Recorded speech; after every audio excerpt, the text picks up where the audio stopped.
And at what's happening with South Africans stuck in the Ukraine. We're joined now by Andre Groenewald. He's the South African ambassador to Ukraine, and he's in Kiev. Thank you so much for joining us, Andre. Andre, tell us what the situation was like overnight.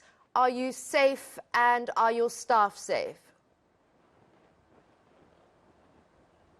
Good morning, and good morning to the listeners. And we are safe at this stage. It's, as you have seen on television, it is exactly as it is and how we are experiencing it. We are, for this moment, we are safe. We've had a great escalation of military incidents in the whole region. People are leaving. You can see the congestion in the, outside of Kiev and on the roads. The staff are safe.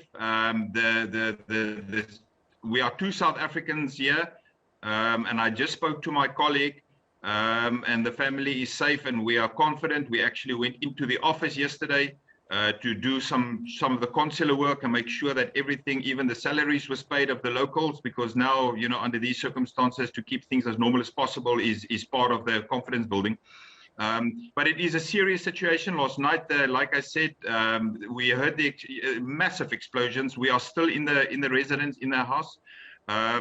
The students that we have are mostly medical students in different universities. We keep on speaking to them on WhatsApp and on telephones every time there's an explosion. And you will have seen in the news that there was a plane that crashed after it was shot down.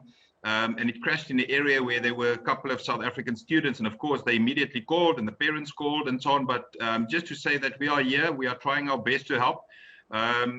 We have sent since yesterday, I sent a list of 110 names of 110 students, including 30 South Africans, and the rest were students from the rest of Africa who don't have representation in Ukraine. Their names through to the Polish ambassador, who then sent it through to the border to facilitate their crossing. In the meantime, the Polish government have made it much easier for people to cross. I don't even think they need our intervention anymore. That they are looked after, they are provided with accommodation and a hot meal. So there's a lot of cooperation. Many ambassadors remain in Kiev. I spoke to them early this morning. India is still here. Spain is still here. A couple of ambassadors that are still in Kiev. And then while I see all of these images of the congested roads, I am hearing that quite a number of people actually spent time in the traffic just to return because it's just so congested. This one guy said to me that he spent 7 hours trying to get out and then he went back home. Andre, talk to me about how you're getting food, water, and those people who've decided to sleep in subways because of fear of rockets, and what it's like actually at night when you're hearing those rockets with your family. Yeah, I must say it is disconcerting. It's upsetting to hear, and it's been far away. But this morning I was seeing that in our area. I could feel the shaking of the building, and that means it's getting, very close. The one of hope is the fact that there's been some announcement that there won't be any actions against the civilian population. But of course, there are no guarantees in these severe situations.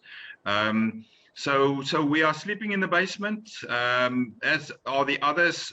We have food at this moment. As you can see, I'm very surprised that we still have communication lines. We still have access to water and, of course, access to electricity, as you can see. But how long that will last, who knows? Andre, are you about to be recalled? Have you had any communique from your South African counterparts? Yeah, I'm speaking to them on almost an hourly basis just to update them. Of course, we have a crisis center at Derco. And I'm also speaking to them. So I'm speaking to the different sections in the department, just in DERCO, just to make sure that we all remain on the same page all the time. And they've been very supportive. At this stage, the obligation also is for us to, despite the situation, is to be here. You cannot believe how many calls I get from students and parents to ask, where are you now? And the moment I say Kiev, then the thing is they little bit. So I think it's important. I am in contact with the other ambassadors with regards to possible evacuation, and the consistent advice for note at this stage, stay where you are. And we are hoping for a moment where there is a sort of a, you know, I don't want to use the diplomatic term on a humanitarian evacuation situation, but if there's a lull in the security situation, that people can move out or move into safe areas. But we are monitoring it, and we will react based on the situation and what we can do and what's the safest for us and our families, because I have my wife and my 3 boys here. Andre, last question. What should concerned parents or relatives of South Africans who are in the Ukraine do? Should they get hold of the embassy directly? Are you manning the phones? What is the best thing for them to do?